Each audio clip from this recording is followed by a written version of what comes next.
ఆయన ప్రేమలో ఎన్నడూ కూడా మార్పు ఉండదు. ఒకవేళ ఆయన మనల్ని మర్చిపోవచ్చు, ఒకవేళ ఆయన మనల్ని విడిచిపెట్టి ఉండి ఉండవచ్చు, ఆయన మనల్ని ఎప్పటికీ కూడా మరువడు. ఆయన మనల్ని ఎన్నటికీ కూడా విడిచిపెట్టడు. నీవు దుఃఖిస్తున్నప్పుడు, నువ్వు ఏడుస్తున్నప్పుడు, నీవు సమస్యల్లో ఉన్నప్పుడు, నువ్వు కష్టాల్లో ఉన్నప్పుడు ఎవరు పట్టించుకోకపోవచ్చు, ఎవరు నిన్ను తలుచుకుపోవచ్చు, ఎవరు నిన్ను ఆదరించకపోవచ్చు, ఎవరు నిన్ను ఓదార్చకపోవచ్చు,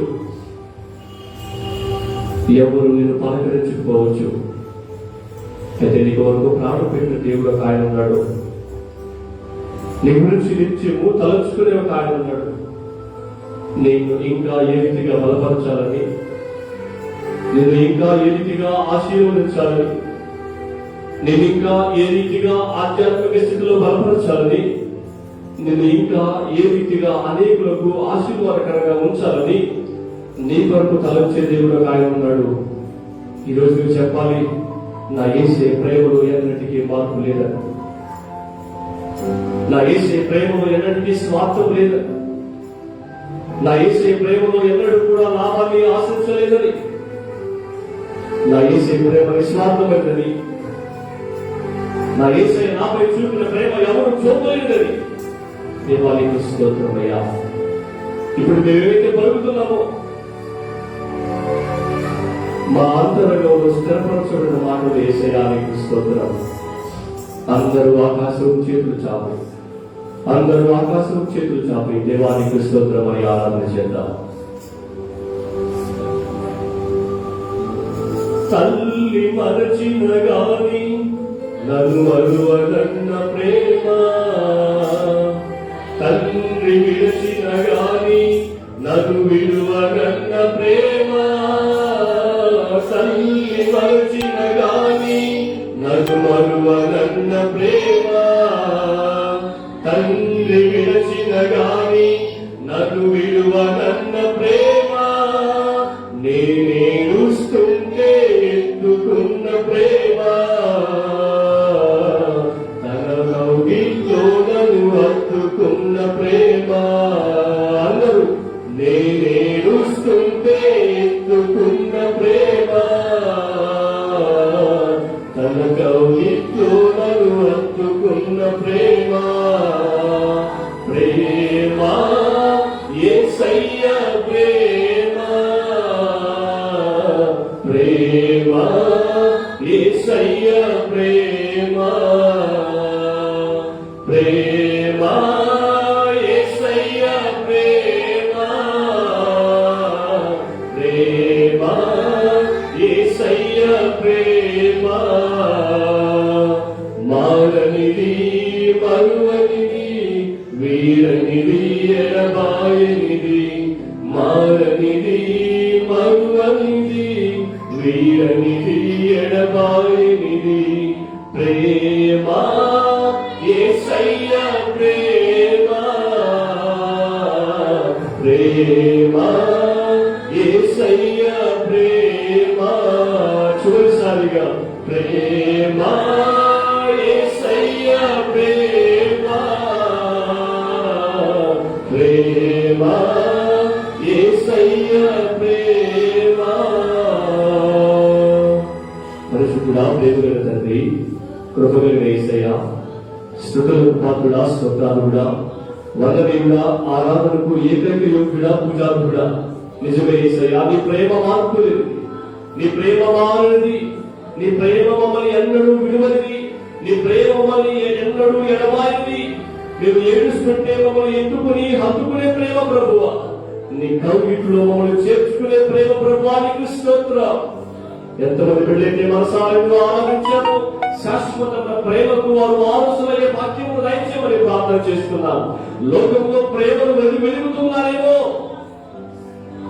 లోక ప్రేమ స్వార్థంతో కూడుకుందని, లోక ప్రేమ లాభాన్ని ఆశిస్తుందని, లోక ప్రేమ అవసరాలతో కూడుకుందని వీళ్ళందరూ కూడా గ్రహించి, నీ ప్రేమ లాభాన్ని ఆశించిందని, నీ ప్రేమ అవసరాలతో కూడుకున్నది కాదని, నీ ప్రేమ నిస్వార్థమని గ్రహించే భాగ్యం దయచేయమని శాశ్వతమైన ప్రేమతో వారిని ప్రేమించే మీ ప్రేమకు వారసులే భాగ్యం వారికి మీరు దయచేయమని ప్రార్థిస్తూ, ప్రాణము పెట్టేంతగా వారిని ప్రేమించాలని గ్రహింపడానికి వచ్చే కృపనివ్వమని వాక్యమైన దేవాత్మ దర్శించమని ప్రార్థన చేస్తూ, సమస్త మహిమ నీకు చెల్లిస్తూ, ఆత్మదేవుడు సంఘములతో చెప్పిన వాక్యమనగా యేసు నామములో చెవిగలవాడు వినుగాక.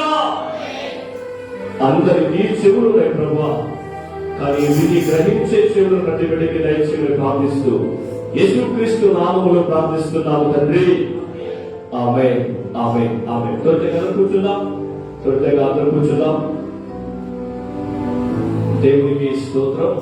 త్వరగా అందరూ కూర్చోండి. అందరూ కూడా సిద్ధపడి సెపరేట్ గా కూర్చోవలసిందిగా మనం చేస్తున్నాము. వాక్య భాగం ప్రారంభించిన తర్వాత మళ్ళా మీరు డిస్టర్బ్ అయ్యి మళ్ళా ఇతరులను డిస్టర్బ్ చేయటని దైవపూర్వకంగా మనం చేస్తా ఉన్నాను. ప్రైజ్ లార్డ్, హల్లెలూయా, హల్లెలూయా. ఈ దిన ఆరాధనకు నడిపించబడిన మిమ్మలను మీ కుటుంబాలను దేవుడు దీవించి ఆయన కృపలో బలపరచును గాక. కూడి వచ్చిన మీకు అందరికీ కూడా మన రక్షకుడైన యేసుక్రీస్తు నామములో నా హృదయపూర్వకమైన వందనాలు తెలియపరుస్తున్నాను. దేవుడు మిమ్మల్ని మీ కుటుంబాలను దీవించును గాక. దేవుని యొక్క వాక్యంలోకి వెళ్దాం. దేవుని యొక్క వాక్యంలోకి వెళ్దాం. దేవుని యొక్క వాక్యంలోనికి వెళ్ళడానికంటే ముందుగా గత ఆదివారం మనం ధ్యానం చేసుకున్న వాక్య భాగాన్ని నేను మీకు జ్ఞాపకం చేసి ముందున్న వాక్య భాగంలోనికి నేను ముందుకి వెళ్తాను. గమనించండి, గత ఆదివారం మనం ధ్యానం చేసుకున్న ప్రాముఖ్యమైన వాక్య భాగం ఏంటంటే 7 ముద్రలను మనం చూసాం. తర్వాత 7 బోరలు మనం చూసాం. 7 బోరల యొక్క వర్తమానం నిన్నట్లో ముగించబడింది. 8వ బోర ఊదినప్పుడు ఏం జరిగిందంట? 8వ బోర ఊదినప్పుడు నేను చదువుతున్న ఒకసారి చూడండి. ప్రకటన గ్రంథం 11వ అధ్యాయం, ప్రకటన గ్రంథం 11వ అధ్యాయం 14వ వచనం నుంచి 19వ వచనం వరకు నేను చదువుతున్నాను. చూడండి. 2వ శ్రమ గతించను, ఇదిగో 3వ శ్రమ త్వరగా వచ్చుతున్నది. 7వ దూత బోర ఊదినప్పుడు పరలోకంలో గొప్ప శబ్దములు పుట్టెను. ఆ శబ్దములు ఈ లోక రాజ్యము, మన ప్రభువు రాజ్యమును, ఆయన క్రీస్తు రాజ్యమును ఆయన యుగయుగముల వరకు ఏలునెను. అంతటి దేవునికి కాసి మహాసనశీనులకు ఆ 24 పెద్దలు శాస్త్రాంగపడి దేవునికి నమస్కారం చేసి, వర్తమాన భూత కాలంలో దేవుడమైన ప్రభువా సర్వాధికారి, నీవు నీ మహాబలమును స్వీకరించి ఏలుచున్నావు కనుక మేము నీకు కృతజ్ఞతాస్తుతులు చెల్లించుతున్నాము. జనములు కోపగించినందున నీకు కోపము వచ్చేది. మృతులు తీర్పు పొందుటకును, నీ దాసులకు ప్రవర్తనకును, పరిశుద్ధులకును, నీ నామములకు భయపడు వారికి తగిన ఫలమిచ్చుటకును, గొప్పవారిని కొద్దివారిని, భూమిని నశింపజేయ వారిని నశింపజేయుటకును సమయము వచ్చి ఉన్నదని చెప్పిరి. దేవునికి మహిమ కలుగును గాక. ఆ సమయాన్ని మనం గత వారం చూసాం. సమయం వచ్చి ఉన్నది అన్న మాట ఏ సమయం అంటే భూమికి పరిపూర్ణమైన, అంటే మన వాడుక భాషలో లోకానికి పరిపూర్ణమైన తీర్పు తీర్చే సమయం అని ముందుగా చెప్తాను. మీకు ఈ క్లూ చెప్తే ఈ రోజు చెప్పబోతున్న వార్తలను బాగా అర్థమవుతాయి. 7 బోరలు ఊదబడతా ఉన్నప్పుడు భూమికి, సముద్రానికి, నదికి, సూర్య చంద్ర నక్షత్రాలకి, మనుషులకి కొన్ని రకాల తీర్పులు జరుగుతూ ఉన్నప్పుడు కొంత భాగం మాత్రమే డెస్ట్రాయ్ అయింది, కొంత భాగం మాత్రమే నాశనం అయింది. ఇప్పుడు ఆ 3వ భాగం, 3వ వంతు అని మనం చదివాం. నదులలో 3వ భాగం నాశనమైందని, సముద్రాలలో 3వ భాగం నాశనమైందని, అలాగే భూమి మీద 3వ భాగం నాశనమైందని మనం చదివాం. కానీ ఇక్కడ మీరు చదివారు 7వ బోర ఊదబడినప్పుడు ఆ సమయం వచ్చింది అని మనం చదివాం. ఏ సమయం అంటే 7 పాత్రలు భూమి మీద కుమ్మరించబడే సమయం. 7 పాత్రలు 7వ బోర ఊదబడినప్పుడు 7 పాత్రలు భూమి మీద కుమ్మరించబడతాయి. ఒకదాని తర్వాత ఒకటి ఒక్కొక్క పాత్ర కుమ్మరించబడతా ఉన్నప్పుడు ఒక్కొక్క కార్యం జరుగుతుంది. అయితే ఇంతకు ముందు 3వ వంతు మాత్రమే నాశనమైంది, 3వ వంతు మాత్రమే పాడైంది. కానీ ఈ పాత్రలు కుమ్మరించబడతా ఉన్నప్పుడు 1% కూడా, 1% కూడా భూమి మీద ఉండదు. దేవుని నమ్మని వారు కానీ, ఈ లోకంలో చెట్లు కానీ, ఈ లోకంలో సముద్రం కానీ, ఈ లోకంలో నదులు కానీ, ఈ లోకంలో సూర్య చంద్ర నక్షత్రాలు కానీ ఏవి కూడా ఇంకొక పర్సెంట్ కూడా మిగిలి ఉండదు. ఈ మాట మీరు అర్థం చేసుకోండి. తర్వాత నేను చెప్తున్న వాక్యం అంతా మీకు పూర్తిగా అర్థమవుతుంది. ఇంతకు ముందు 7 బోర్లు వదలబడినప్పుడు కొంత పర్సెంటేజ్ మాత్రమే వాడినట్టు మనం చూశాం. కానీ ఇప్పుడు 7 పాత్రల్లో ఒకదాని తర్వాత ఒకటి కుమ్మరించబడతా ఉన్నప్పుడు భూమి మీద నీటిలో ఇంకా ఏది కూడా ఉండదు అని మనం చదవబోతున్నాం. ఇది మీరు అర్థం చేసుకుంటే ఇప్పుడు నేను చెప్పబోతున్న వాక్యం మీకు అర్థమవుతుంది. ఆ ఇమేజ్ కూడా 7 బోర్లకు సంబంధించిన ఆ వర్తమానాన్ని కూడా మీకు ఆ ముందు ఉంచారు. చూడండి, ఆ ఫస్ట్ ఇమేజ్ 7వ పాత్ర, 7th బౌల్ అని రాసి చూడండి. 7వ పాత్ర, 7వ బూర విప్పబడినప్పుడు ఈ యొక్క 7 కార్యాలు మనకు భూమి మీద జరుగుతాయని అక్కడ సూచనగా ఉంది. మొట్టమొదటి పాత్ర భూమి మీద కుమ్మరించబడినప్పుడు ఏం జరుగుతుందో దేవుని యొక్క వాక్యాన్ని మనం చూద్దాం. ప్రకటన గ్రంథం 15వ అధ్యాయం త్వరగా చూస్తే మనం త్వరగా ముగించుకోవచ్చు. ప్రకటన గ్రంథం 15వ అధ్యాయం 1వ వచనం, మరియు ఆశ్చర్యమైన మరి ఒక గొప్ప సూచన పరలోకమందు చూచితిని. అదేంటంటే 7 తెగుళ్ళ చేత పట్టుకుని ఉన్న 7 దూతలు. ఇవే కడవరి తెగుళ్ళు. కడవరి అంటే లాస్ట్, ఫైనల్, చివరి, అంతం అంటే కదా. ఇవన్నీ కూడా కడవరికి పర్యాయ పదాలు. ఇవే కడవరి తెగుళ్ళు. వీటితో దేవుని కోపము కంప్లీట్. ఇంకా ఆయన కోపగించుకోవడానికి, ఆయనను అవమానపరిచే వ్యక్తి ఈ భూమి మీద ఇక ఉండబోడు. ఉన్నవాడు ఎవరు మిగలరు, ఉన్నవాడు ఎవరు ఉండరు. భవిష్యత్తులో అలాంటి దేవునికి వ్యతిరేకమైన జీవితాన్ని జీవించేవాళ్ళు, దేవునికి అవమానకరంగా జీవించేవాళ్ళు ఇక భవిష్యత్తులో భూమి మీద ఉండబోడు. అందుకని అన్నాడు, వీటితో ఈ 7 పాత్రలు భూమి మీద కుమ్మరించబడుతున్నప్పుడు ఆ 7వ పాత్ర భూమి మీద కుమ్మరించబడేసరికి ఈ భూమి మీద ఆయనకు కోపాన్ని పుట్టించే మనిషి కానీ, సృష్టి కానీ ఏది కూడా ఉండదు. అందుకని అన్నాడు, వీటితో ఈ 7 పాత్రలు భూమి మీద కుమ్మరించబడేసరికి ఆయన కోపం భూమి మీద సమాప్తమైపోతుంది. అంటే ఏమో తెలుసా, 7 సంవత్సరముల యొక్క శ్రమల కాలం చివరిలోనికి మనం వచ్చేసాం, అంతంలోనికి వచ్చేసాం. ఎప్పుడైతే 7 సంవత్సరాల శ్రమల కాలం కంప్లీట్ అయిపోతుందో సాక్షాత్తు దేవుడే ఇప్పుడు ఆమె తల్లి పాటపడదు, సిద్ధపడిన ఒక సంఘం అని చెప్పి సిద్ధపడి ఆయన ఆకడలో ఎత్తబడిన సంఘంతో పాటు డైరెక్ట్ గా భూమి మీద అడుగు పెట్టబోతున్నాడు. దేవునికి మహిమ కలుగును గాక. అయితే ఇప్పుడు ప్రస్తుతం సంఘం సిద్ధపడే స్థితిలో ఉంది. అందుకనే సిద్ధపడండి అని పాట. అర్థమైందా? ఈ సిద్ధపడిన సంఘాన్ని దేవుడు ఒక దినాన్ని తీసుకెళ్లిపోతాడు. 7 సంవత్సరాల శ్రమల కాలం జరుగుతుంది. 7 సంవత్సరాల శ్రమల కాలం అంతంలో తర్వాత వాక్యం హర్మగిద్దోని యుద్ధం జరుగుతుంది. ఆ యుద్ధం గురించి కూడా చెప్తాను.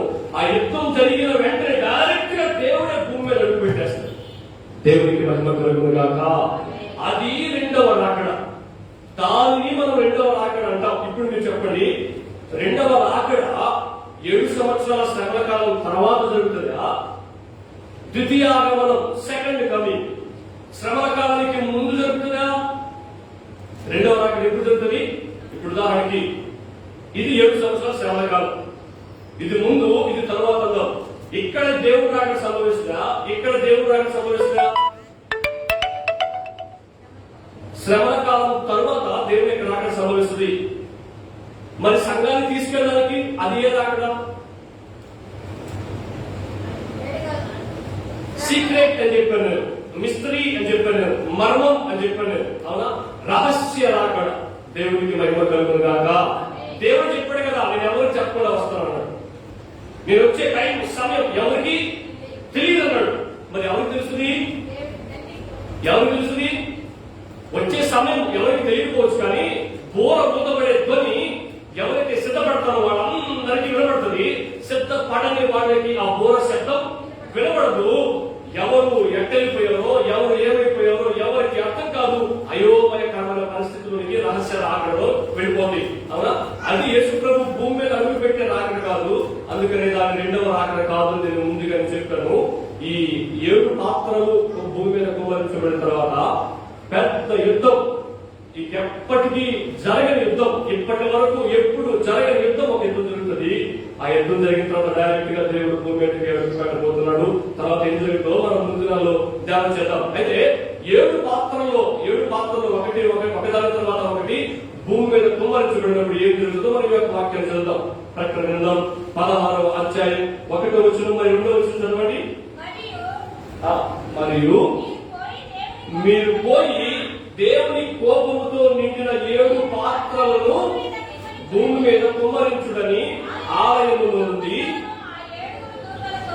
గొప్ప స్వరము ఆ 7 దూతలతో చెప్పగా విని, తర్వాత అంతట మొదటి దూత వెలుపలికి వచ్చి తన పాత్రను భూమి మీద కుమ్మరింపగా ఆ క్రూర మృగము యొక్క ముద్ర గల వారికి, దాని ప్రతిమకు నమస్కారం చేయు వారికి బాధాకరమైన చెడ్డ పుండు పుట్టెను. దేవునికి మహిమ కలుగును గాక. ఇప్పుడు చూడండి, ఇప్పుడు ఈ 7 పాత్రలో మొదటి పాత్ర కుమ్మరించబడినప్పుడు ఏం జరిగింది తెలుసా? మనుషులకి చెడ్డ పుండు, అంటే ఆ పుండుని మనం ఏమంటామంటే గ్రీక్ నుంచి ఇంగ్లీష్ భాషలోకి తర్జుమా చేస్తే అల్సర్ అని అన్నారు.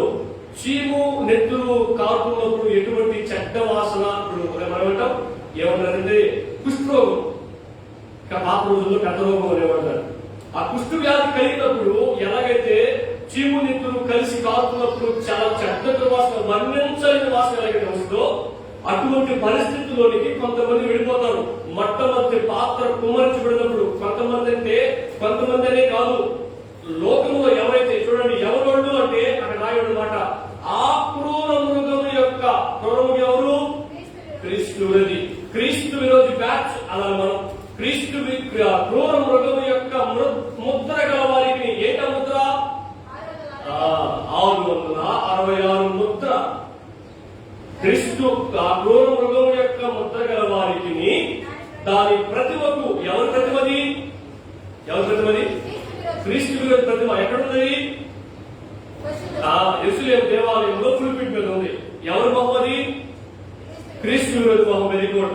క్రీస్తు విరోధి విగ్రహానికి నమస్కారం చేసే వారికి అర్థమైందా? ఎవరు? ఇప్పుడు ఈ బాధాకరమైన పుండు బారిన పడిపడేవారు ఎవరైతే క్రీస్తు విరోధి మాట వింటారో, ఎవరైతే క్రీస్తు విరోధికి లోబడతారో.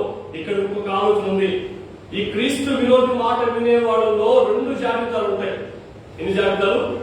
2 జాబితాలు ఉంటాయి. ఏ జాబితాలో చెప్పండి? అన్యులు, యూదులు. సంఘం ఉండదు.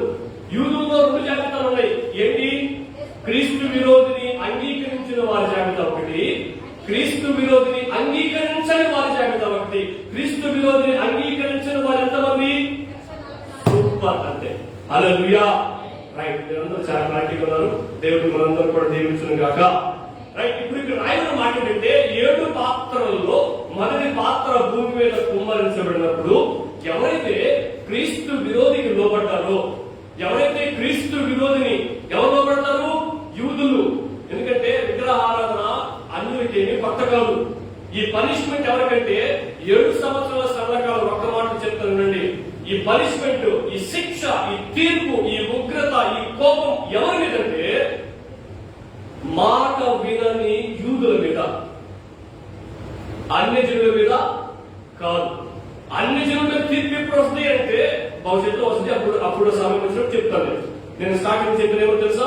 యూదుల మీద ఉన్న దేవుని ప్రణాళిక వేరు, యూదుల భవిష్యత్తు వేరు. సంఘం మీద ఉన్న దేవుని ప్రణాళిక వేరు, సంఘం భవిష్యత్తు వేరు. అన్యుల మీద ఉన్న దేవుని ప్రణాళిక వేరు, అన్యుల భవిష్యత్తు వేరు. అంటే భవిష్యత్తు అంటే దేవుడు వాళ్ళకి ఇవ్వబోతున్న ప్రతిఫలం, దేవుడు వాళ్ళకి ఇవ్వబోతున్న గిఫ్ట్ పరలోకమైన ఉండొచ్చు, లేక నరకమైన ఉండొచ్చు. 2 బహుమతులే, 2 ప్రతిఫలమే. వారి జీవిత విధానానికి తగిన ప్రతిఫలం ఇస్తాడు కదా దేవుడు. అర్థమైందా? రైట్. ఇప్పుడు ఇక్కడ 7 సంవత్సరాల శ్రమకాలం ఎవరికి ఇవ్వబోతున్న బహుమానం? నమ్మని యూదులకు ఇవ్వబోతున్న బహుమానం. ఎవరిని నమ్మని? క్రీస్తుని, యేసు క్రీస్తుని నమ్మని యూదులకు ఇవ్వబోతున్న బహుమానం. అందుకని ఇక్కడ క్లియర్ గా రాసింది ఏమో తెలుసా? ఆ క్రూర మృగం యొక్క ముద్ర గల వారికి, ఆ ప్రతిమకు నమస్కారం చేసే వారికి మాత్రమే ఆ బాధాకరమైన పుండు పుడుతుంది. రైట్, మీకు అందరూ కూడా అర్థమైంది. ఇంకా మనం తొందరగా మనం ముందుకి వెళ్ళిపోదాం. ఇది క్రీస్తు విరోధికి సంబంధంలో ఒక ముద్ర ఉంది. మరి క్రీస్తుని అంగీకరించిన వాళ్ళకు ఒక ముద్ర ఏదైనా ఉండాలి కదా, సింప్టమ్, గుర్తు, ఎవిడెన్స్, రుజువు ఉండాలి కదా. మరి బైబిల్లో క్రీస్తుని నమ్మిన వాళ్ళకి ఏ ముద్ర ఉందో చూద్దాం. గలతీయులకు రాసిన పత్రిక 6వ అధ్యాయం 17వ వచనం. గలతీయులకు రాసిన పత్రిక 6వ అధ్యాయం 17వ వచనం. త్వరగా.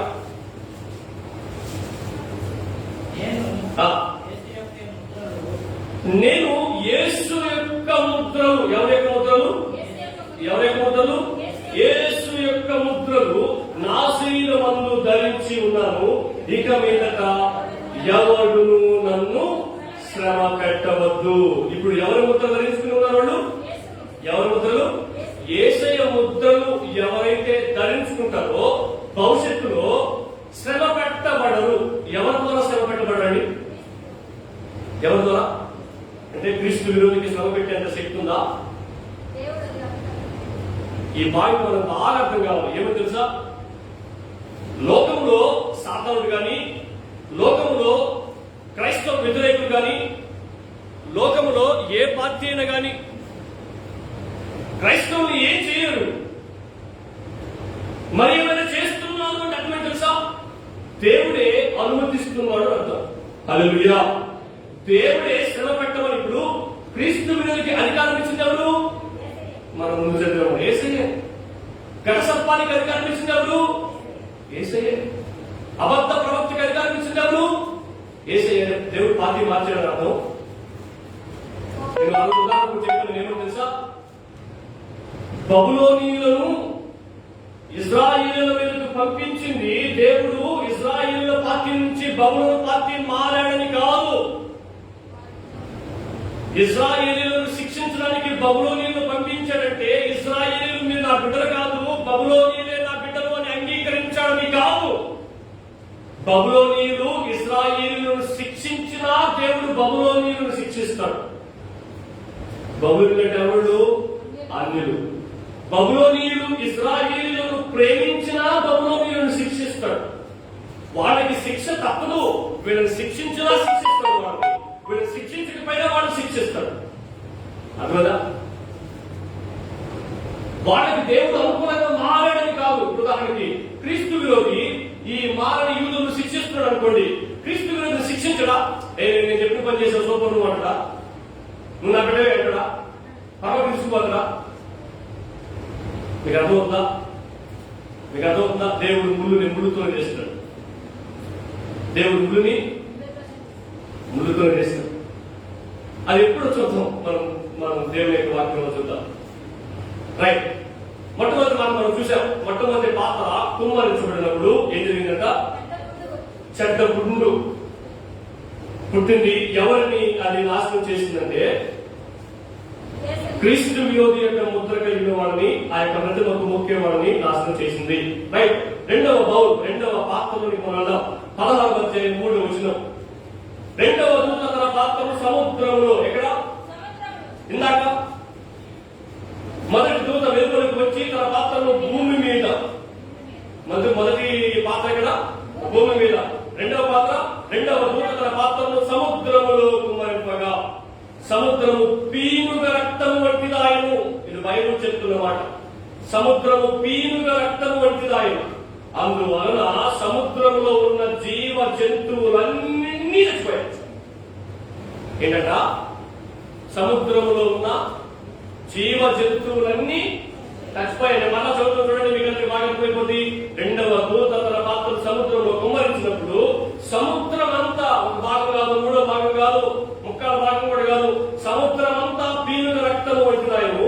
అందువలన సముద్రంలో ఉన్న జంతువులన్నీ చనిపోయాయి. ఉదాహరణకి మనకు సముద్రం దగ్గరే ఉంది కదా, సముద్రం దగ్గరే ఉంది కదా. ఒకసారి మనం కళ్ళు మూసుకుని ఆలోచన చేద్దాం. ఒకసారి మనం కళ్ళు మూసుకుని ఆలోచన చేద్దాం. కొన్ని సందర్భాలు మనం బీచ్ దగ్గరికి వెళ్ళినప్పుడు కొన్ని చేపలు చనిపోయి, కొన్ని తాబేలు పెద్ద పెద్ద సముద్రంలో అవి చనిపోయి ఒడ్డు కొట్టుకొచ్చినప్పుడు దాదాపు ఒక 100 మీటర్లు కూడా దాని దగ్గరికి వెళ్ళడానికి అవకాశం ఉండదు. ఎందుకని? అంత చెడ్డ వాసన వస్తుంది. ఉప్పు నీళ్ళు ఉన్నప్పుడు డీకంపోజ్ అవ్వదు, బాడీ చెడిపోదు. కానీ బయటకు వచ్చేసిందనుకో ఆ బాడీ చెడిపోవడం స్టార్ట్ అవుతుంది. ఆ దగ్గర కూడా వెళ్ళడానికి కుదరదు మనకు. ఒక్క చేప చనిపోతే, ఒక్క తాబేలు అలాంటివి చనిపోతే, సముద్రంలో జీవిస్తున్న ఆ యొక్క జలచరాలు చనిపోతే, ఒక్కటి చనిపోతే ఎంత చెడ్డవాసన వస్తే, ఇక్కడ చూడండి అక్కడ రాసిన మాట తెలుసా, సముద్రంలో ఉన్న జీవ జంతువులన్నీ చచ్చిపోయాయి. ఆ జీవించే జంతువులన్నీ చనిపోయిన ఎక్కడికి వస్తాయి?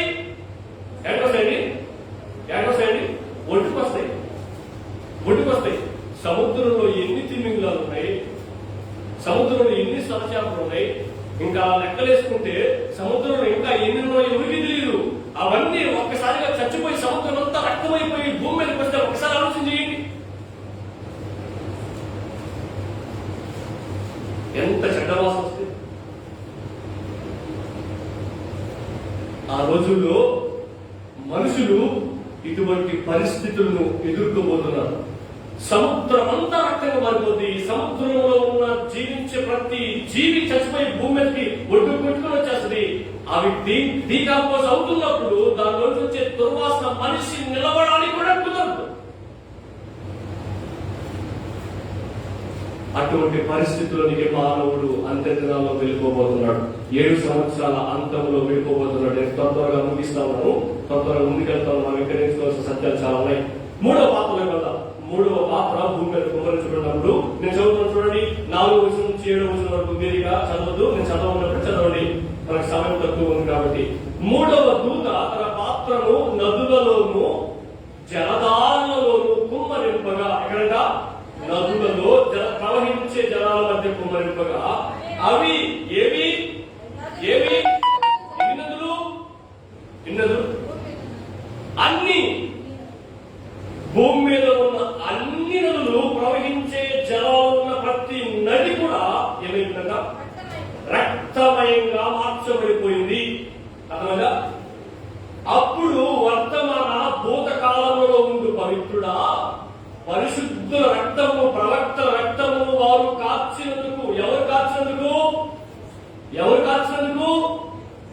కార్చినందుకండి? ముందు ఎవరి రక్తము చూద్దాం. ఎవరి రక్తం అంటే కదా? పరిశుద్ధుల రక్తమును. ఎవరి రక్తం? పరిశుద్ధుల రక్తమును.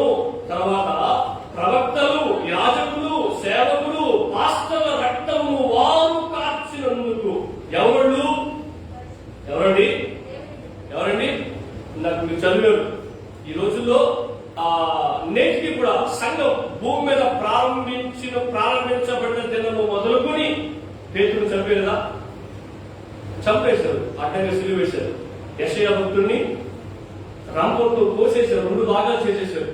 ఇంకా చూస్తే స్టెఫన్ని రాళ్ళతో కొట్టి చంపేశారు. వీళ్ళందరూ ఎవరు? ప్రవక్తలు, పరిశుద్ధులు. గుజరాత్ రాష్ట్రానికి ఒక మిషనరీ వచ్చాడు ఆస్ట్రేలియా నుంచి. ఆ మిషనరీ యొక్క కుటుంబాన్ని నేను మీకు ఒక ఉదాహరణ చెప్పినప్పుడు ఇమేజెస్ కూడా చూపించారు. ఆ మిషనరీ కుటుంబాన్ని కారులోనే ఉంచి పెట్రోల్ పోసి కాల్ చేశారు, కుటుంబం అంతటిని, ఎక్సెప్ట్ వాడి భార్య తప్ప. అలా దైవజనులు చాలా మంది హతం చేయబడ్డారు, హింసించబడ్డారు, హేళన చేయబడ్డారు, అపహాస్యం చేయబడ్డారు, అవమానపరచబడ్డారు, దూషించబడి చనిపోయారు. వాళ్ళు ఏమంటున్నారు చూడండి, తీర్పు తీర్చి వారికి రక్తము త్రాగనిచ్చితివి. ఎవరికి? ఏ పరిశుద్ధ రక్తమైతే ఆ రోజు చిందించారో. ఏ రోజు? ఈ రోజు. ఇది ఇప్పుడు మనం చదువుతున్న వాక్యం ఏంటి? 7 సంవత్సరాల శ్రమల కాలంలో భవిష్యత్తులో జరగబోయే సంగతి. నువ్వు ఆ రోజు ఆ రక్తాన్ని చిందించిన వాడి రక్తాన్ని తాగిస్తున్నావు ప్రభా అని వాడు అప్పుడు అంటారంటే, ఏ రోజు చిందించినట్టు? సంఘం భూమి మీద ప్రారంభమైన దినం మొదలుకొని ఎంతమంది సేవకులను, ఎంతమంది ప్రవక్తలు, ఎంతమంది యాజకులను హింసించారో, దూషించారో, చంపేశారో, కొట్టారో, రాళ్ళతో కొట్టారో, ఎలా చంపేశారో వాళ్ళందరి రక్తాన్ని చిందించిన దానికి గాను దేవుడు 7 సంవత్సరాల శ్రమల కాలంలో రక్తాన్ని కాగించబోతున్నాడు. ఇక్కడ రాయబడిన మాట, భూమి మీద ఉన్న తాగే ప్రతి నది రక్తంగా మారిపోయింది. ఇక వాడు ఎంత ఆడాలి? ఇంకో ఏం తాగాలి? తాగలమా? ఛాన్స్ లేదు, తాగలేదు. కానీ తాగకపోతే తెచ్చుకో. విషయ పరిస్థితులు అయిపోయింది. ఈ మాట మీరు ధ్యానం చేస్తా ఉన్నప్పుడు, ఈ మాట మీరు వింటా ఉన్నప్పుడు మీకు భయం కలగలేదా?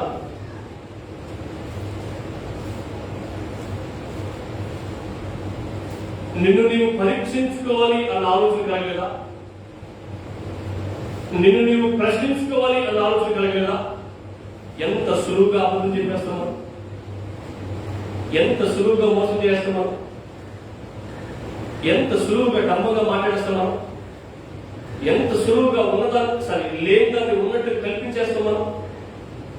ఈ సందర్భాలు మనం ధ్యానం చేస్తూ ఉంటే అరే అంత చిన్న చిన్న వాటికి స్థానం ఇచ్చి ఎంత పెద్ద శిక్షలోనికి వెళ్ళబోతున్నానో నేను అని అర్థమవుతుంది. అంత చిన్న చిన్న వాటికి స్థానం ఇచ్చి ఎంత పెద్ద ఉగ్రతకు నేను పాత్రులని కాబోతున్నానో నేను అని నీకు అర్థమవుతుంది. ఈ వర్తమానం మీ ముందు ఎందుకు ఉంచుతున్నానంటే భవిష్యత్తులో మనిషికి కలగబోయే తీర్పులు, మనిషికి కలగబోయే శిక్షలు, మనిషికి దేవుడు ఇవ్వబోయే ప్రతిఫలం, వీటిని వింటున్నప్పుడు చచ్చినటువంటి పరిస్థితుల్లోకి నీకు అడగడు ప్రభువా అని తీర్మానం చేసుకుంటామని. రైట్, మనం ముందుకెళ్దాం. తర్వాత చూడండి. దీనికి వారు పాత్రులే, దీనికి వారు పాత్రులే. నీ వారు తీర్పు తీర్చిదివి కనుక నీవు న్యాయవంతుడవని జనముల దేవదూత చెప్పగా వింటిని. ఒక ఉదాహరణ చెప్తాను, జాగ్రత్తగా వినండి. ఒక ఉదాహరణ చెప్తాను, జాగ్రత్తగా వినండి. నేను చిన్న వయసులోనే మా తల్లిదండ్రులు నేను కోల్పోయినప్పుడు నాకు ఆ రోజు అర్థమైంది. ఏమో తెలుసా? దేవుడు అన్యాయస్తుడు అని, దేవుడు న్యాయవంతుడు కాదని అర్థమైంది. ఎందుకంటే చిన్నప్పటి నుంచి దేవుని బిడ్డగా ఎదుగుతున్నా, చిన్నప్పటి నుంచి సండే స్కూల్కి వెళ్తున్నా, చిన్నప్పటి నుంచి అన్ని విషయాల్లో క్రైస్తవ్యానికి తగినట్లు జీవిస్తున్నా, స్కూల్కి వెళ్ళినా కానీ దేవుని బిడ్డగా బతుకుతున్నా. చిన్నప్పుడే వారిద్దరిని దేవుడు మాకు ఆధారమైన దేవుడు వాళ్ళని తీసేశాడని దేవుడు అన్యాయస్తుడిగా కనబడ్డాడు. ఒక ప్రశ్న, నీకు ఎన్నిసార్లు దేవుడు అన్యాయస్తుడిగా కనబడలేదు?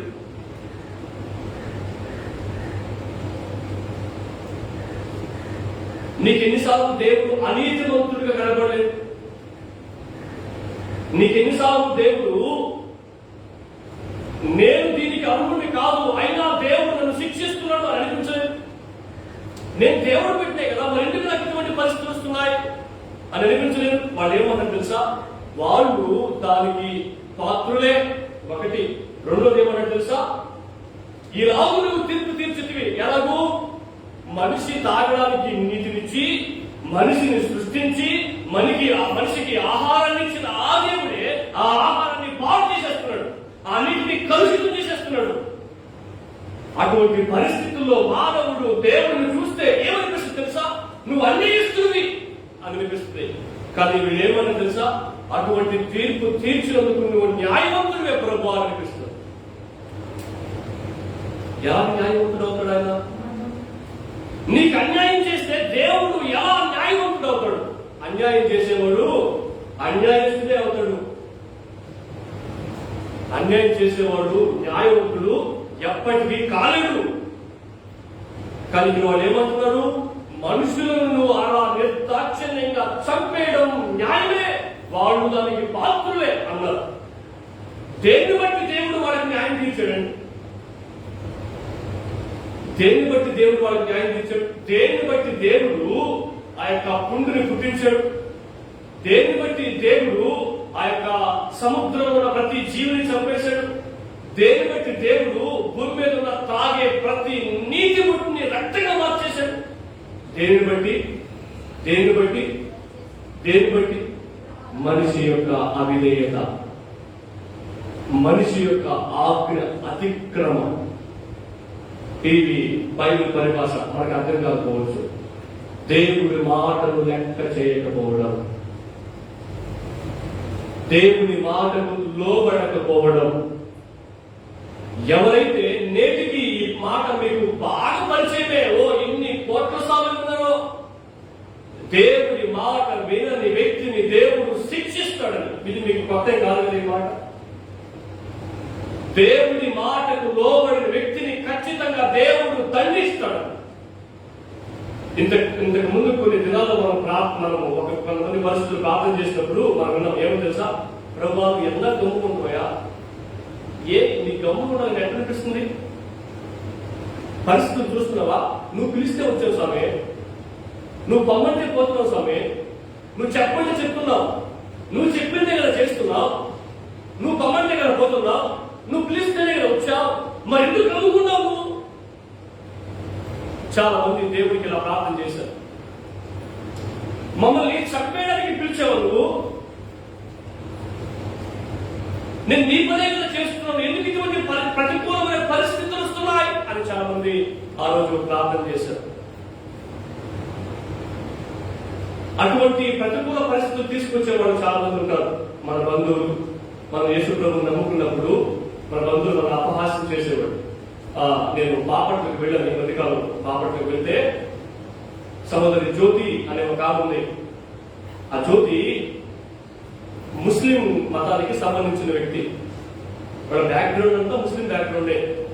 కానీ ఆ అక్క మాత్రమే యేసుక్రీస్తు ప్రభు నమ్ముకుంది. యేసుక్రీస్తు అక్కకి ముగ్గురు అన్నదమ్ములు, ఒక తమ్ముడు, ఇద్దరు అన్నలు. ఆ అక్క యేసుక్రీస్తు ప్రభు నమ్ముకుందని చెప్పి ఇంట్లో వాళ్ళే ఆమెను వెలేసేశారు. మాకు సంబంధించింది ఏది నీకు వర్తించదు, వెళ్ళిపో. మాకు సంబంధించినవన్నీ నీకు వర్తించాలంటే నువ్వు ఎవరినైతే నమ్ముకున్నావో ఆయన వదిలేసి వచ్చేయి అని చెప్పారు. ఇంట్లో వాళ్ళు మాత్రమే కాదు వెలేసింది, వాళ్ళ ఊరోళ్ళందరూ వెలేశారు ఆ కుటుంబాన్ని, ఆ అక్క ఒకదాన్ని. మీరు ఒకసారి ఆలోచన చేయండి. వింటుంటే మీకు భయం రాదేమో, బాధ రాదేమో, అనుభవించిన అక్కను ఒకసారి అర్థం చేసుకోండి. ఇంట్లో వాళ్ళు గెట్టేసారు బయటికి, యేసుప్రభు నమ్ముకున్న బయటకు వెళ్ళిపోవాలి, యేసుప్రభు నమ్ముకున్న కదా బయటకు వెళ్ళిపోయి చెప్పి ఊరోళ్ళందరూ నెట్టేశారు. ఈ మధ్యకాలంలో వాళ్ళ అన్నయ్య చనిపోయాడు. వాళ్ళ అన్నయ్య చనిపోతే ఎంత ఘోరమైన పరిస్థితి ఎదుర్కొన్నామే. రెండో అన్నయ్య చనిపోతే బాగాలేకుండా మొదటి అన్నయ్య రాలా. ఆమె తర్వాత పుట్టిన తమ్ముడికి కాలు, షుగరు. వాళ్ళ ఇల్లు చూస్తే నేను ఈ మధ్య కాలంలో ప్రస్తుత జనరేషన్ లో, ఈ డెవలప్మెంట్ సెక్టర్ లో ఉన్న ఈ జనరేషన్ లో అటువంటి ఇల్లు నేను ఒక్క మంచం పడితే, అంత చిన్న మంచం పడితే ఆ ఇల్లు ఫుల్, ఒకదాని మీద ఒకటి, ఒక్క కుర్చీ కూడా దొరుకుతుంది. ఈ మధ్య కాలంలో అటువంటి ఇల్లు నేను చూడలేదు. కానీ ఆమె సాక్ష్యం ఉందండి. వాళ్ళ నాన్న చనిపోతే వాళ్ళ అమ్మ హాస్పిటల్లో ఆపరేషన్ చేసుకుని ఉంటే అక్కడ ఏం జరుగుతుందో సాక్షాత్తు దేవుడి టీవీలో చూపించేసాడంటారండి. హల్లెలూయా. మన పరిచయంలో కూడా ఆమె పాల్గొంటా ఉంది. గొప్ప సాక్ష్యం ఉంది, నేను సందర్భంలో బట్టి చెప్తాను. అటువంటి పరిస్థితులు ఎదురైన బంధువుల నుంచి, ఇంట్లో వాళ్ళ నుంచి, గ్రామస్తుల నుంచి అటువంటి ప్రతికూలతలు ఎదురైనా ఆమె యేసయ్య చెయ్యి విడిచిపెట్టలేదు. దూషించబడిందా, హేళన చేయబడిందా, అపహాస్యం చేయబడిందా, వెలివేయబడిందా? హాస్యాస్పద విషయం చెప్పనా, నీ తోడ పుట్టిన వ్యక్తి కోసం, నువ్వు కట్టుకున్న వ్యక్తి కోసం, నువ్వు కన్నవాడ కోసం యేసయ్యను విలేస్తావు తప్ప వాళ్ళని తెలియదు. నువ్వు వాళ్ళ వాటి కాదు. ఆమె మీరే నన్ను వెలేసేది, నేనే మిమ్మల్ని వెలేస్తాను, నా శాశ్వతం ఉంది, కృపాలోకం ఉంది, ఇబ్బంది మీరు లేకపోతే నాకు వచ్చే నష్టమే ఉంది అని వాళ్ళందరినీ ఆమె వెలేసినట్టుంది. దర్జాగా బతుకుతుంది. గింజదాడు కూడా మీకు చెప్పనా, 5 రూపాయలు పెట్టి టీ కొనడానికి కూడా అంత డబ్బులు లేవు. వాళ్ళ అన్నయ్య చనిపోతే ఎటు ఘోర విషయం చెప్పండి. నాకు గుర్తొస్తుంది. ఇప్పుడు ఇల్లు వెలేసింది బాగా ఉంది, ఆశ్చర్యమైన విషయం ఇది. గ్రామం వెలేసింది బాగా ఉంది, ఆ సంఘం కూడా వెలేసింది. ఎంత గొప్ప సంఘం కదా. యేసు ప్రభు నమ్ముకొని వాళ్ళందరినీ, గ్రామస్తులందరినీ వదిలిపెట్టి దూరంగా వచ్చేసి యేసు ప్రభు నమ్ముకున్న వాళ్ళ మధ్య బ్రతుకుదానికి ఇష్టపడతా ఉంటేనే యేసు ప్రభు నమ్ముకున్న వాడు కూడా వదిలేసేశారు. వాళ్ళు మీద క్రైస్తవులు ఈ రోజులో వాళ్ళు ఎంతమంది వేయరు. ఎవరో యేసు ప్రభు గురించి తెలియదు, చర్చలోకి వస్తారు. ఈ ప్రాపర్టీ, ఈ సంఘం, నువ్వేదో పరలోక రాజ్యానికి తీసుకుపోయేటట్టు వాళ్ళని ఏదో దూరంగా పెట్టేస్తావు, వాళ్ళని ఏదో అవమానకరంగా చూస్తావు. నువ్వేదో భక్తిని ధరించుకుని పరలోక రాజ్యం నుంచి డైరెక్ట్ గా ఇక్కడ పడిపోయినట్టు ఫీల్ అయిపోతావు వాళ్ళ ముందు. సంఘం లోకాన్ని ప్రేమించేది ఉండాలి. ఎందుకంటే యేసయ్య లోకాన్ని ప్రేమించాడు. నువ్వు లోకంలో ఉన్న వ్యక్తిని ప్రేమించకపోతే, సామాన్య స్త్రీ లాంటి వ్యక్తిని ప్రేమించకపోతే నువ్వు క్రైస్తవుడు కాదు. ఈ మాటలు ఎందుకు చెప్పారంటే బంధువులు నిన్ను ద్వేషిస్తారు, అపహాస్యం చేస్తారు, దూషిస్తారు, హింసిస్తారు, త్యాగం చేస్తారు. ఎందుకంటే యేసుప్రభువుని నమ్ముకున్నామని. నిన్నంటే సంఘాన్ని చాలాసార్లు అనుకుంటాం, నన్ను కాదు కదా, 4 కోట్లు కదా నిందే అనుకుంటాం. నాకు కాదు కదా చెప్పి 4 కోట్లు కదా అనుకుంటాం. నువ్వే సంఘాన్ని 4 కోట్లు కాదు. ఆ 4 కోట్లు కాదు పర్వతం పోయేది నువ్వే. సంఘం అంటే 4 కోట్లు కాదు, సంఘం అంటే మనం. ఈ 4 కోట్లు ఎందుకయ్యా అంటే మనమంతా ఏ అసౌకర్యం లేకుండా, ఏ డిస్టర్బెన్స్ లేకుండా యేసయ్యను ఆరాధించడానికి దేవుడి 4 కోట్లు ఏర్పాటు చేసిన కట్టవారి ద్వారా. అంతే. సంఘం అంటే ఇది కాదు, సంఘం అంటే మనం. హల్లెలూయా. చాలా మనం అలాగే భావిస్తాం. నన్ను కాదు, సంఘాన్ని కదా అనింది, మరి నేనే కదా సంఘాన్ని అని అర్థమైంది. నన్నే కదా అనింది అనుకోను మనం. అలా అనుకో. ఎప్పుడు అనుకుంటుంది తెలుసా? యేసు ప్రభు మీద ఒక మాట వచ్చినప్పుడు మనకు బాధ కలిగిననుకో అప్పుడు అనుకుంటాం, మీ అమ్మనంటే నీకు ఎంత బాధ కలుగుతుందో యేసయ్య అంటే అంత బాధ కలిగితే అప్పుడు నువ్వు క్రైస్తవుడివి. హల్లెలూయా. ఈదులోకి ఎక్కేసి పాటల మీద పాటలు పడేస్తాం కదా. యేసు ప్రభు అంటే సేమ్ ఉంటే నాకు సంబంధమే లేదు అంటారు. కారణం ఏంటి తెలుసా? మన సంఘం కాదని మన భావన. ఇక్కడ యేసు ప్రభు ఎవరిని బట్టి చెప్తున్నట్టు తెలుసా? సంఘం కోసం చాలా మంది శ్రమ పడ్డారు, సంఘం కోసం చాలా మంది అవమానపడ్డారు, సంఘం కోసం చాలా మంది ఏడ్చారు, సంఘం కోసం చాలా మంది ఉపవాసం ఉన్నారు, సంఘం కోసం చాలా మంది కుటుంబాలు వదిలిపెట్టారు, సంఘం కోసం చాలా మంది ఉద్యోగాలు వదిలిపెట్టారు, సంఘం కోసం చాలా మంది భవిష్యత్తు వదిలిపెట్టారు, సంఘం కోసం చాలా మంది చివరికి వదిలిపెట్టడానికి ఏమి లేక ప్రాణాన్ని వదిలిపెట్టారు. కాబట్టి నువ్వు నేను బైబిల్ పట్టుకున్నావు, లేకపోతే పట్టుకునేవాళ్ళు కాదు. ఒక్కొక్క భక్తుడు విలియం కేరీ ఒక ఉదాహరణ. కుటుంబంలో ఉన్న వాళ్ళు చచ్చిపోయినా ఎన్నో 100 కిలోమీటర్లు ఓడ ప్రయాణం చేసి, ఎన్నో నెలలు ప్రయాణం చేసి భారతదేశానికి రాకపోతే సంఘం మీద ఉన్న ప్రేమతో, నశించిపోతున్న ఆత్మల పట్ల ఉన్న భారంతో ఇక్కడికి రాకపోతే ఈ రోజు కోరుతుంది సంఘం ఉండేది కాదు. నేను ఎందుకు ఉదాహరణ చెప్పాను తెలుసా? అక్కడ 40 మాట సంవత్సరం చూడండి. అందుకు అవును ప్రభువా, దేవాలయం సర్వాధికారి, నీ తీర్పులు సత్యములు న్యాయములై ఉన్నవని బలిపీఠము చెప్పుట వింటిని. ఎందుకు బలిపీఠం చెప్పుట వింటిని అన్నాడు? ఎందుకు బలిపీఠం మీరు చెప్పుట వింటిని అన్నాడు? ఆ బలిపీఠం ఏం చేస్తావు? బలిస్తాం. ఏం బలిస్తావు? పక్షులని, జంతువులు బలిస్తాం. కానీ ఇక్కడ అనీతిమంతులు, అన్యాయస్తులు కొంతమంది ఏం చేశారు తెలుసా?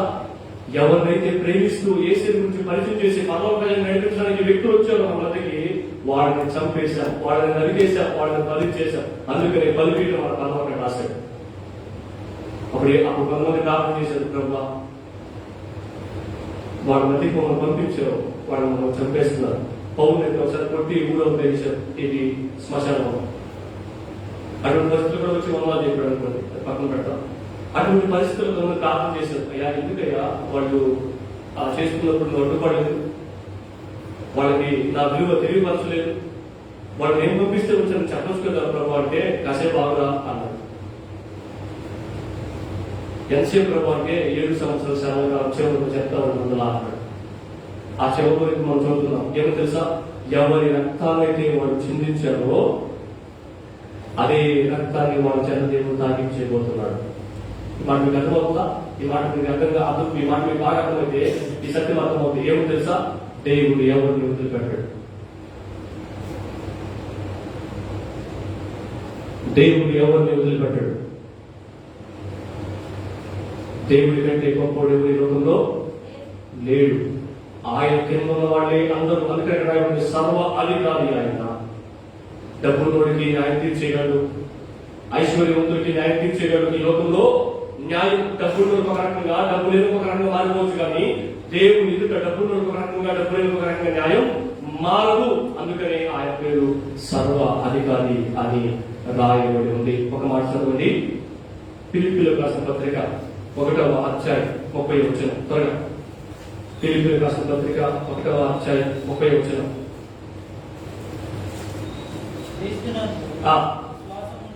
క్రీస్తునందు విశ్వాసం ఉంచుట మాత్రమే కాకుండా ఆయన పక్షమున శ్రమపడుటయు. ఏంటంట? మీరు చదివే ప్రతి మాట మీరు అర్థం చేసుకుని చదవాలా. నేను చదువుతా చూడండి, క్రీస్తునందు విశ్వాసం ఉంచడం మాత్రమే కాకుండా, ఒకసారి చూడండి ఒకసారి, నేను క్రీస్తు అంటే యేసు క్రీస్తు నా కోసం ప్రాణం పెట్టిన యేసు విశ్వాసం ఉంచుతున్నాను వచ్చేది నిద్రపోయి వచ్చేది. మీరు క్రీస్తు విశ్వాసం ఉంచట్లేదమ్మా.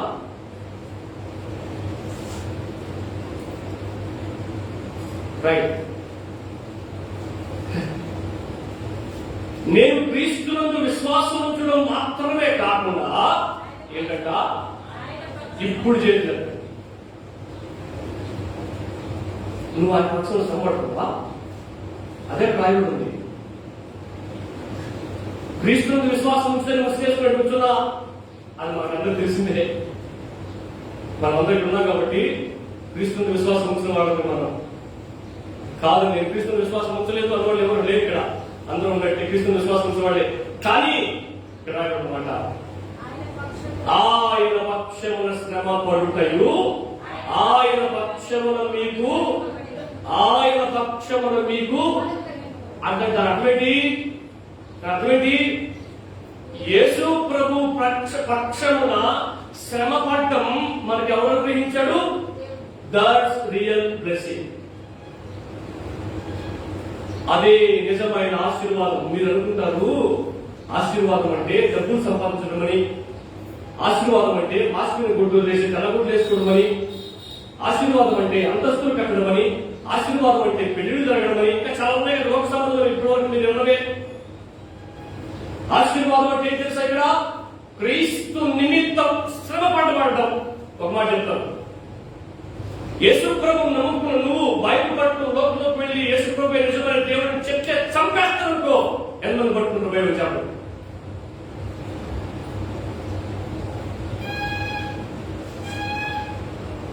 ఆయన చచ్చిపోతే ఓకే, కానీ నన్ను చెప్తానంటే ఒప్పుకోను అనమాట. నేను నొప్పి ఆయన కదా నాకు కాదు. ఎన్ని పాటలు పడమన్నా పాడేస్తాను, ఎంతసేపు ఆలోచన చేసేస్తాను, ఎంత బాగా వాక్యం చదవమన్నా ఎంత బాగా వాక్యం చెప్పమని చెప్పేస్తాను. కానీ నేను చచ్చిపోమంటే చచ్చిపో కుదరదు పని.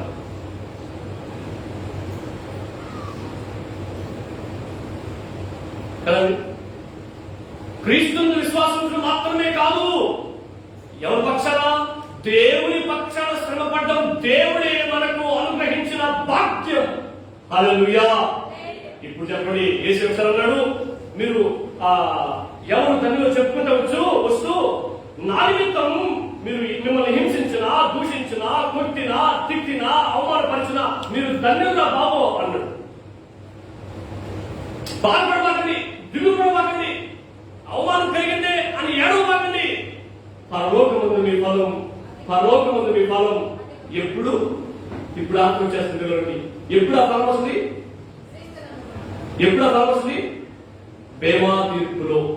ఏంటా బేమా తీర్పు?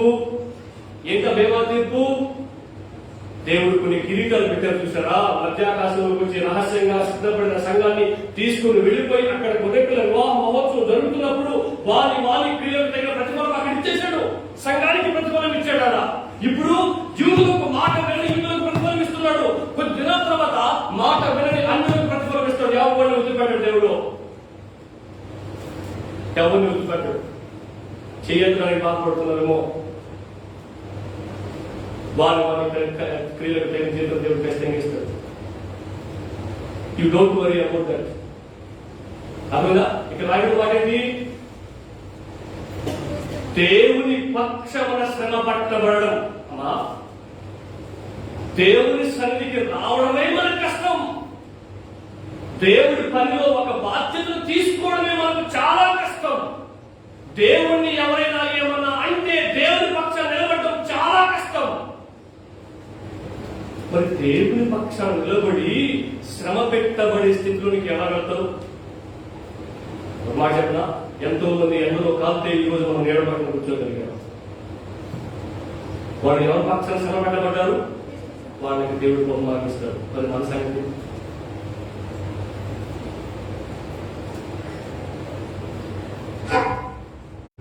నేను సంపాదించుకోవడం, కూర్చుకోవడం, దాచిపెట్టుకోవడం, పిల్లకాయలను కనడం, వాళ్ళని ప్రయోజకులు చేయడం, వాళ్ళకి పెళ్లిళ్ళు చేయడం, వాళ్ళకి పిల్లకాయలు పుడితే వాడించుకొని ఓపడం, ఇదే జరిపింది నా జీవితం. ఇంకేందయా దేవుడి పక్షాన్ని నిలబడి శ్రమ పట్టబడ్డం? ఎందుకు ఆ దేవుడు మనల్ని సృష్టించింది? ఎందుకు ఆ దేవుడు మనల్ని కలుగు చేసింది? ఎందుకు ఆ దేవుడు మనం రక్షించుకుంది? ఎందుకు ఆ దేవుడు నామముందు నువ్వు విశ్వాసం ఉంచింది? అక్కడ ఇంకో మాట చూడండి. పేతురు రాసిన మొదటి పత్రిక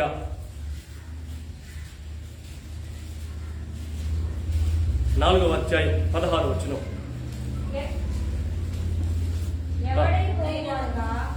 ఒక్క నిమిషం. ఎవడైనను క్రైస్తవుడైనందుకు ఏం బాధమా? కాలు నొప్పా? జ్వరమా? తలనొప్పా? ఏం బాధ?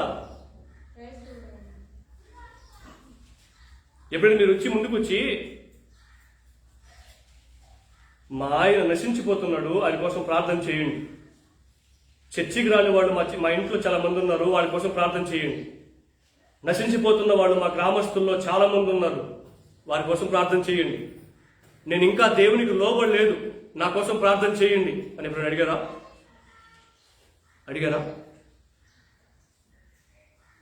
ఇతరులను పట్టించుకునే మనసు మనకి ఎప్పుడైతే వస్తుందో అప్పుడు కలిగే బాధ గురించి దేవుడు ఇక్కడ మాట్లాడుతున్నాడు.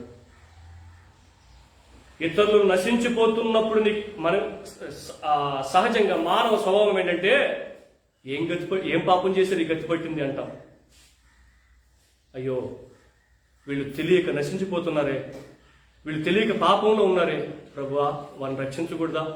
ప్రభువా నన్ను పంపించు ప్రభువా, వాళ్ళని రక్షించడానికి నేను పోతాను.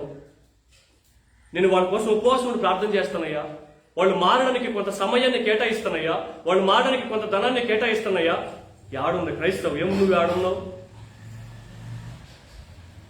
నువ్వు కొట్టుకొని సావడానికి సరిపోయినే, ఒకరి మీద ఒకరు పై చేసి సాధించడానికి టైం అంతా సరిపోయినే, ఒకరి మీద ఒకరు చాడలు చెప్పుకోవడానికి టైం సరిపోయినే, ఆస్పత్రి మీద ఆస్తికి తిరుక్కోవడానికి సరిపోయినే. ఇంకెప్పుడండి క్రైస్తవుడైనందుకు బాధపడే స్థితిలోనికి మనం అంటాం? నశించిపోతున్న వ్యక్తిని ఎప్పుడు రక్షిస్తామండి? ఆ క్రైస్తవుల గురించి దేవుడు ఏం మాట్లాడుతున్నాడు? మన క్రైస్తవం ఏ స్థితిలో ఉండిపోయింది? ఇది నా బాధ కాదు, నా పెయిన్ కాదు. దేవుడు మనల్ని బట్టి తరాలుగా బాధపడుతున్న బాధ. ఒక వ్యక్తి నశించిపోతున్నప్పుడు, ఒక వ్యక్తి చీకట్లో ఉన్నప్పుడు, ఒక వ్యక్తి తాగుబోతుగా దొంగగా మారి సమాజానికి హాని చేస్తున్నప్పుడు మనకందరికీ అర్థమవుతున్న విషయం తెలుసా? అరే ఇతను ఎప్పుడో ఒకసారి చచ్చిపోతే నిత్య నరకానికి వెళ్ళిపోతాడే, ఇంకెప్పటికీ అతను పర్వకం రాడే. మన ఇంట్లో ఒక వ్యక్తి కనిపించకుండా పోతే కొద్ది రోజులు ఎంత బాధపడతాం? ఇంకా జీవితాంతం కనిపించడు. ఎన్ని రోజులు తెలుసా? జీవితాంతం అడ్డు కూడా సరిపోదు, యుగాలు కనిపించరు. దెర్ ఇస్ నో ఎండ్, దానికి అంతమే లేదు. ఇంకా జీవితం యుగాలు వాడు కనిపించరు. నువ్వు బాగా ప్రేమించే వ్యక్తి, అప్పుడు బాధ లేదా నీకు? అరే నేను ఒక్కదాన్ని పర్లోకంకి వెళ్తే వాళ్ళు నరకానికి వెళ్ళిపోతే ఇంకెప్పటికీ నేను వాళ్ళని చూడలేనే. వాడు బతుకున్నప్పుడే వాళ్ళు మార్చి రక్షించేసి దేవుడిని నడిపిస్తామన్న బాధ నీకు. అక్కడ రాయబడినమాట ఆ బాధ. చదువుతున్నప్పుడు కలిగే బాధ, తల్లొప్పించినప్పుడు కలిగే బాధ, అప్పులైనప్పుడు కలిగే బాధ, మీ ఆయన ఏమన్నంటే అప్పుడు కలిగే బాధ. ఆ బాధ గురించి కాదు మాట్లాడేది. చూడండి, ఎవరైనా నువ్వు క్రైస్తవుడైనందుకు బాధ అనుభవించిన ఎడల అతడు సిగ్గుపడక ఆ పేరును బట్టి, ఏ పేరును బట్టి? క్రైస్తవుడన్న పేరును బట్టి దేవుని మహిమపరచాలి. ఒకసారి స్టెఫన్ రాత కొట్టున్నప్పుడు మీరు ఆ వీడియో కానీ ఆ ఇమేజ్ ని కానీ అతని యొక్క ముఖం యొక్క ఎక్స్ప్రెషన్ ని చూడండి. మీరు ఏమన్నాడు? రాత కొట్టుంటే ఏమన్నాడు? చాలా హ్యాపీగా ఫీల్ అయ్యాడు. యేసు ప్రభు ఎవరైనా కోపగించుకున్నాడా? అసలు సులువు మోస్తున్నప్పుడు తిట్టినాడా? కసురుకున్నాడా? ద్వేషించాడా? చూసుకున్న తారాకాలడా? ఎందుకని? క్రైస్తవుడు అయినందుకు ఏ బాధలైతే పడుతున్నావో, ఏ శ్రమలైతే అనుభవిస్తున్నావో, ఏ ఇబ్బందులు అనుభవిస్తున్నావో, ఏ శ్రమలైతే ఏ అవమానాలు భరిస్తున్నావో వాటన్నిటిని బట్టి దేవుడిని మహిమపరచాలి. ఎందుకు తెలుసా? ఆయనను బట్టే అటువంటి పరిస్థితులు వచ్చాయి కాబట్టి. ఎవరిని బట్టి? ఆయనను బట్టి అటువంటి పరిస్థితులు వచ్చాయి కాబట్టి. ఉదాహరణకు మాట చెప్తారు. మీరు నాలుగు పెరగడానికి వెళ్ళారు. నాలుగు పెరుగుతున్నప్పుడు కొన్ని గంటలకి ఏరులు కట్ అయిపోతాయి, తెగిపోతాయి. నాలుగు సరిగా భూమి సరిగా మెత్తగా లేకపోతే పెరిగినప్పుడు కట్ అయిపోతాయి కదా. అవి నాటిన బతకవు, ఎందుకంటే కింద వేరు లేదు. ఓకే, పెరికేసాం, కట్టేసాం, మోసుకొని వచ్చేసి కైలు వేసేసాం. కైలో బాగా పెట్టి ఉంది, ఏరు పారేసాం. చెత్త ఉంది, ఏరు పారేసాం. గుర్తుపెట్టుకునే మాటలన్నీ కూడా గాడులు ఉన్నాయి, ఏరు పారేసాం. కవర్స్ ఉన్నాయి, ఏరు పారేసాం. మరుగుమైన ప్రతిదాన్ని ఏరు పారేసాం. తర్వాత కట్టోపం చేసి నాటడం ప్రారంభించాం. ఈ యొక్క ఏరు తెగిపోయినవన్నీ వస్తా ఉన్నాయి. ఆయన తీసి పక్కన పారేస్తా ఉన్నాం. అవును కదండి. ఏరు కట్ అయిపోయింది, నాలుగు మారేసావా? రాయి కైలో ఉందని నాలుగేడు మారేసావా? చెత్త కైలో ఉందని నాలుగేడు మారేసావా? ఈ కాలంలో ఫలం రాలేదని చెప్పి నాలుగేడు మారేసావా? భరించావా? ఓర్చుకున్నావా? సహించావా? ఎటువంటి పరిస్థితులు ఎదురైనా నాలుగేడు మాత్రం ఆపలేదు. క్రైస్తవుడిగా మారినప్పుడు అవమానం వచ్చినప్పుడు వెనకడిగా చేస్తున్నావా? ఫలం రాదు. కష్టాలు వచ్చినప్పుడు నాలుగేడు మారేస్తున్నావా? ఫలం రాదు. ప్రాణాలు పోయే పరిస్థితి వచ్చినా నమ్మిన యేసుని విడిచిపెట్టని వాళ్ళే పరలోకంలో అడుగు పెడతారు. ప్రాణాలు పోయే పరిస్థితి వచ్చినా కాదు, ప్రాణాలు పోయినా యేసు ప్రభుని విడిచిపెట్టని వాళ్ళే పరలోకంలో అడుగు పెడతారు. డబ్బు కోసం యేసుని అమ్మేశారు కొంతమంది, ప్రాణాలు పోగొట్టుకున్నారు. నువ్వు దేనిని బట్టి యేసుని అమ్మేస్తున్నావో, కొంతమంది టూటిని బట్టి యేసుని అమ్మేస్తారు, కొంతమంది ఆరోగ్యాన్ని బట్టి యేసుని అమ్మేస్తారు, డబ్బులను బట్టి యేసుని అమ్మేస్తారు, బిడ్డలను బట్టి యేసుని అమ్మేస్తారు, బంధువులు వచ్చారని చెప్పి యేసుని అమ్మేస్తారు. ఇన్నిసార్లు యేసుని అమ్మేసుకుంటావు. ఇక నాయకుడు మాట తెలుసా? మీలో ఎవరైనా క్రైస్తవుడు అయినందుకు బాధను అనుభవిస్తే ఆ పేరుని బట్టి, క్రైస్తవుడు అన్న పేరుని బట్టి దేవునిని మహిమపరచాలి. ఎందుకని? అటువంటి బాధలలో ఉన్నప్పుడు ఈ బాధలు దేవుడే అనుమతించాడు. ఈ బాధలు నేను భరించకపోతే, ఈ బాధల్లో నేను నిలవకపోతే, ఈ బాధల్లో కూడా నేను క్రీస్తు ప్రేమను చూపించకపోతే, ఆడ నిలబడినప్పుడు నాకు ఏం చేశానని దేవుడు ప్రతిఫలం ఇవ్వాలి అని ఆలోచన చేసుకుంటాడు. ఇంకో మాట చదవండి. ఈ పాయింట్తో మనం ముగించేద్దాం, ఎందుకంటే మిగతా 4 పాత్రలు వచ్చే వారం చూద్దాం, తొందర ఏం లేదు. కొరింథీయులకు రాసిన 2వ పత్రిక 4వ అధ్యాయం 16వ వచనం 17వ వచనం. కావున మేము అధైర్యపడము, మా బాహ్య పురుషుడు కృషించుచున్నను, ఆంతర్య పురుషుడు దినదినము నూతన పరచబడుతున్నాడు. మేము దృశ్యమైన వాటిని చూడక. ఏంటి దృశ్యమైనవి? బాగుందమ్మా, కంటి కనిపించేయదా? మా తెలియదా కంటి కనిపించేయదా? ఏంటి కంటి కనిపిస్తున్నాయి నీకు ఇప్పుడు కాంటెక్స్ట్ బట్టి? ఏంటి కనిపిస్తున్నాయి? క్రైస్తవుడిగా మనం శ్రమను అనుభవిస్తున్నాం చూసావా? ఎవరి నిమిత్తం? దేవుని నిమిత్తం. చూడండి తర్వాత చదువు. అదృశ్యమైన వాటిని నిదానించి చూచుతున్నాము కనుక. అంటే అర్థమేంటి? ఒక నిమిషం. కంటి కనిపించే వాటిని మేము దృష్టించట్లేదు అన్నాడు పౌలు. అంతేనా? ఏంటి కంటికి కనిపిస్తున్నాయి?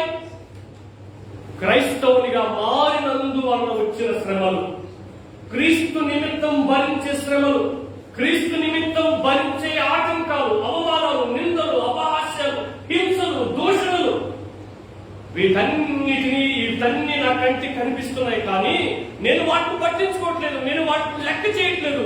అదృశ్యమైన వాటిని, ఏంటి అదృశ్యమైన వాటిని నిదానించి చూచుచున్నాను అన్నాడు. ఏంటి అదృశ్యమైనవి?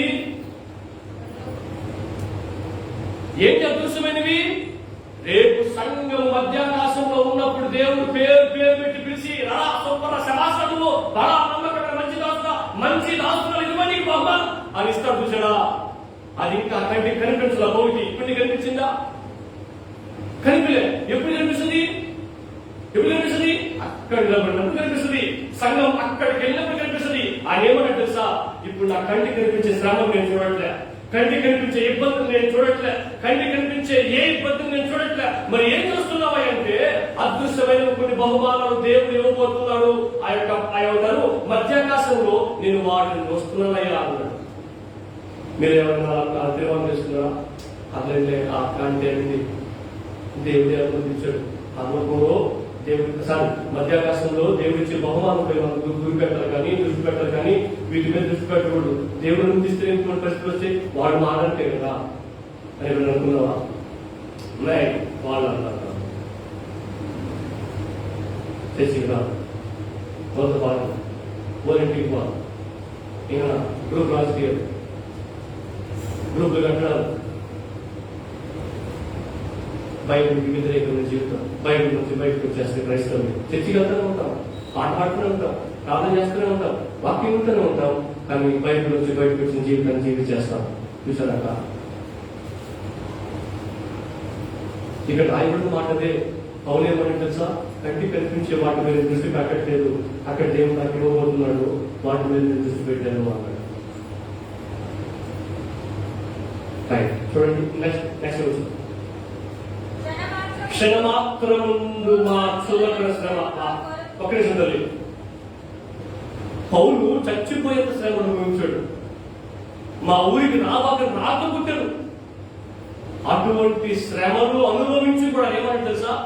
క్షణం మాత్రము, క్షణం అంతే, క్షణం మాత్రము ఈ చులకన. ఎంత గొప్ప భక్తుడండి పౌలు.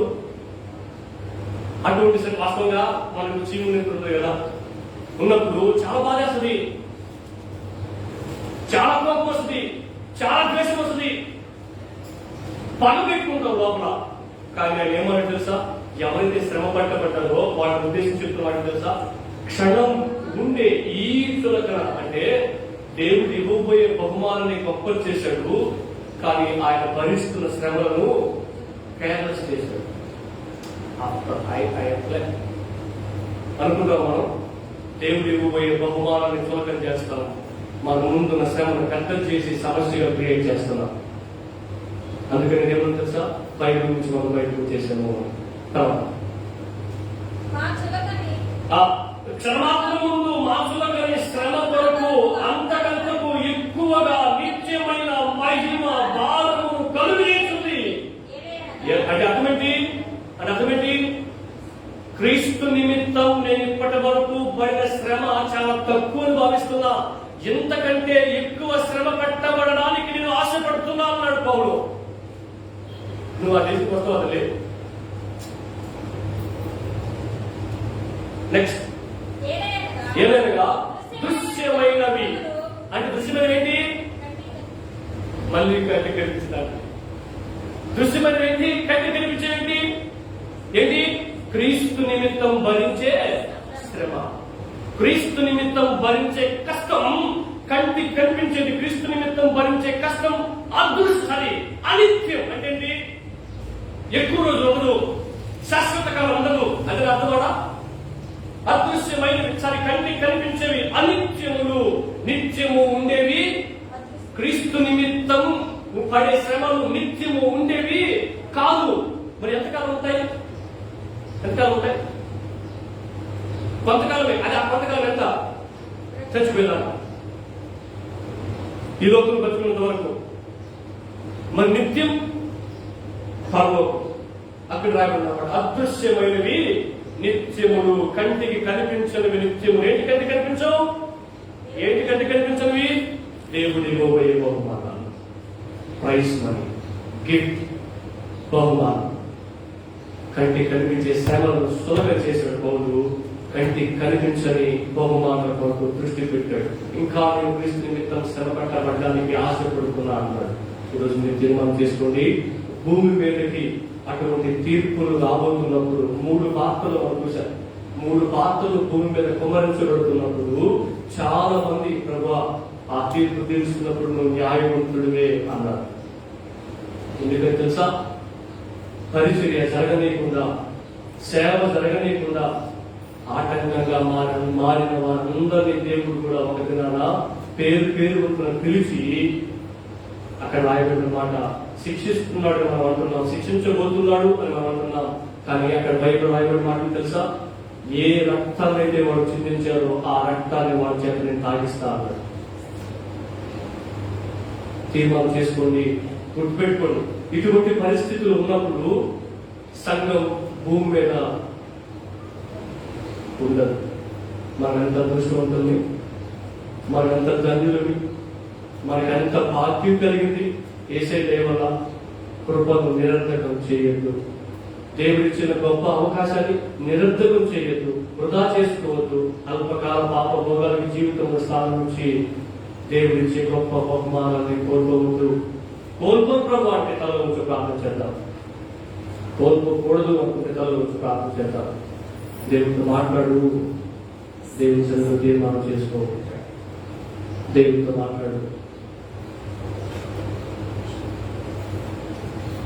పరిశుద్ధుడా స్తోత్రం ప్రభువా, 7 సంవత్సరముల యొక్క శ్రమణ కాలం చివరి భాగంలో